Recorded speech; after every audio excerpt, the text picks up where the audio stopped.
دفعہ مجھے واقعہ سنایا کہ ایک غریب آدمی آیا جو ٹی بی کا مریض تھا. ہسپتال سے باہر جو ہے نا ان کی کوئی ذمہ داری نہیں ہے. ہاسپٹل کے گیٹ میں جب آپ داخل ہو گئے تو سمجھ لو امریکہ میں داخل ہو گئے آپ, بلکہ امریکہ سے بھی کسی اچھے ملک میں داخل ہو گئے. بس انٹری مشکل ہے, صحیح ہے نا, کیونکہ جب فری میں ہو رہا ہے تو لائن, بولو نا بھائی, لائن بہت بڑی لگی ہوئی ہے. 2-2 3-3 دن پہلے جا کے آپ, اور انہوں نے وقف میں یہ اصول رکھا ہے کہ کوئی اقربا پروری, کوئی تعلق کام, بولو نا بھائی, نہیں آئے گا. یہ پہلے سے کہ بھائی یہ جو اس کے منافع ہیں نا ان لوگوں کے لیے وقف ہیں, جو بھی یہاں پہلے آئیے پہلے پائیے کی بیس پہ. اب کوئی بھی آ جائے کہ کچھ بھی ہو, اس میں وہ یہ نہیں دیکھتے کہ بھائی یہ کس کا ماموں ہے, کس کا چچا ہے, کس کی پھوپھی ہے, کس کی خالہ ہے. تو غریبوں کی ایک لائن لگی ہوئی ہے وہاں پہ. نمبر دیر سے آتا ہے کیونکہ اب ظاہر ہے فری میں جب آغا خان جیسا علاج ہو رہا ہوگا, آغا خان ہاسپٹل جیسا, تو سب جائیں گے نا. تو لائن لگی ہوئی ہے. لائن یعنی ہاسپٹل کے گیٹ کے باہر ایسے ہیں جیسے بارڈر کے اس پار ہوں آپ, ٹھیک ہے نا. آپ کا نمبر آ گیا اور آپ اندر چلے گئے تو آپ کے موجہ ہی موجہ. بہترین کھانا آپ کو ملے گا, بہترین علاج آپ کا ہوگا, سارے جو مہنگے مہنگے ٹیسٹ ہیں فری میں ہوں گے آپ کے, ایک دھیلا بھی نہیں لیتے. بہترین انتظامیہ, کیونکہ اس کی بنیاد کس تقوی پر تھی, بزنس پر, بولو نا, نہیں ہے. وقف کی بیس پر یہ سارا کام کیا انہوں نے کہ ہم ایسا ہاسپٹل بنائیں گے جس کی آمدن کس کے لیے وقف ہو, غربا کے لیے. تو جب بیس ہی وقف اللہ کی رضا ہے تو پھر اس میں یہ چیزیں نہیں کہ وہ اس کے ماموں آ گئے تو اس کو ہٹا کے اس کو پہلے لے کر آؤ, یا یہ کہ تھوڑے سے تو پیسے تم دو نا بھائی, یا یہ کہ چونکہ غریب آدمی ہے تو اتنے مہنگے ٹیسٹ کی کیا ضرورت ہے اس کے لیے, تم وہاں سے کروا لو پٹیل پاڑا سے 20 روپے کا, ٹھیک ہے نا. تو انہوں نے مجھے اپنا واقعہ بتایا کہ ٹی بی کا مریض آیا اور اس ٹی بی کے مریض کا ہم نے علاج کیا, اس کو ہم نے دوائیں دیں فری میں, مہنگی مہنگی دوائیں. لیکن ہم دیکھ رہے ہیں کہ وہ مریض ٹھیک ہونے کا نام, بولو بھائی, نہیں لے.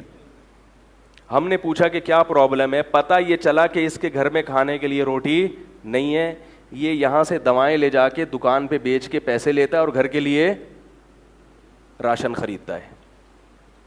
تو پالیسی چینج کی کہ اگر کوئی ایسا غریب ہوگا جس کے گھر میں راشن نہیں ہے تو علاج کے ساتھ ساتھ اس کے گھر میں راشن ڈلوانا بھی ہاسپٹل کی, بولو بھائی, کیونکہ یہ ہے انشورنس میں اور وقف میں, بولو بھائی, فرق. انشورنس کمپنی تو غریب کو پالیسی دے گی نہیں, تو لہذا انشورنس کمپنیاں باہمی تعاون کی بیس پہ نہیں بنی, یہ بزنس ہے, بزنس.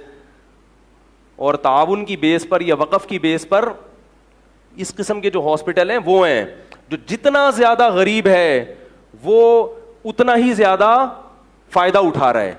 بھائی ایک آدمی کے گھر میں آٹا نہیں ہے, وہ کہہ رہا ہے یار ٹی بی سے مر جاؤں یہ مجھے برداشت ہے, لیکن گھر میں روٹی تو ملے.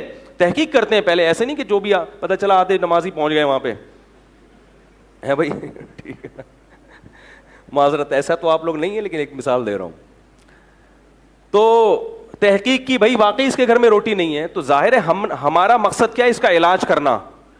تو ایسے آدمی کا علاج اس وقت تک ممکن نہیں ہے جب تک اس کے گھر میں روٹی کا انتظام, بولو نا, نہ کیا جائے. تو لہذا ہاسپٹل کی ذمہ داری ہے, اب اس کو روٹی کیوں کھلا رہے ہیں, تاکہ ٹی بی کا مریض ٹھیک ہو جائے. انشورنس کمپنیاں ایسا, بلکہ وہ ٹی بی والے کی تو لائف انشورنس کریں, بولے نکل پتلی گلی سے, بولیں گے وہ اس کو بلاؤ, آرنلڈ تھا وہ جو امریکہ کا تھا, ہے آرنلڈ, اس کو بول لے, اس کا انشورنس کریں گے ہم, لائف انشورنس, ٹھیک ہے نا. تو اس بیس پر آپ لوگ کام کریں, انشاءاللہ بہت فائدہ ہوگا. چیزیں خرید کے وقف کریں, اور وقف کے بعد پھر آپ ایک بڑا فائدہ ہی کہ اگر آپ کی نیت بدل گئی تو وہ بس اللہ کی ملکیت میں گیا, تو ایک پکا ڈھکا مہر لگ جائے گی. کیونکہ انسان پر کنجوس ہے نا, بعض دفعہ یہ ہوتا ہے کہ یار یہ دکان ہے تو میری, مگر اس کا پروفٹ میں صدقہ کر دیا کروں گا, بعد میں نیت بدل گئی تو صدقہ کرنا چھوڑ دیتا ہے. لیکن جب ایک دفعہ وقف کر دیا اب ریورس گیئر, بولو بھائی, نہیں ہے. اب وہ ایسی چیز ہے کہ اللہ کہتے ہیں اب تمہیں ثواب مل کے رہے گا, اب تمہیں ثواب, تو اور کیا چاہیے بھائی. اگر ہمیں لازمی اللہ ہمارے مقدر میں ثواب لکھ دیں کہ اب تو مل کے ہی رہے گا, تو اس سے بڑی اللہ کی رحمت کیا ہو سکتی ہے. تو وقف میں یہ بھی, اس کا مطلب یہ نہیں کہ صدقات و خیرات چھوڑ دیں آپ, وہ بھی چلتا رہے لیکن ساتھ ساتھ وقف کا سیٹ اپ بھی اپنے جو, اور یہ بھی یاد رکھو جیسے وقف میں بہت ساری چیزیں ہوتی ہیں نا, ایسے ہی اولاد بھی وقف ہوتی ہے. سب سے بڑا سرمایہ کیا ہے؟ اولاد ہے. لہذا ان کو بھی ہلکا مت سمجھا کرو. غریب آدمی جس کو اللہ نے بچے دیے ہیں وہ یہ سمجھ لے کہ یہ بچے کیا ہیں میرے لیے, یہ بھی صدقہ جاریہ ہیں. کیونکہ حضرت عمر رضی اللہ تعالیٰ عنہ فرماتے ہیں کہ اللہ کی قسم مجھے اولاد کی حاجت نہیں ہے, پھر بھی میں اس لیے اولاد پیدا کرتا ہوں کہ کوئی بھی جب میری اولاد اللہ کا نام لے گی تو ثواب کس کے کھاتے میں جائے گا؟ عمر کا بیٹا ہے جو اللہ کی تسبیح کر رہا ہے. تو مسلمان کا پیدا ہونا نہ ہونے سے بہرحال بہتر ہے. آپ کہہ سکتے ہیں وہ نالائق ہو سکتے ہیں, تو بھائی ایمان تو ہوگا نا, ایمان خود ایک بہت بڑی نیکی ہے, ایمان کوئی معمولی چیز نہیں ہے. تو وقف کی طرف آئیں.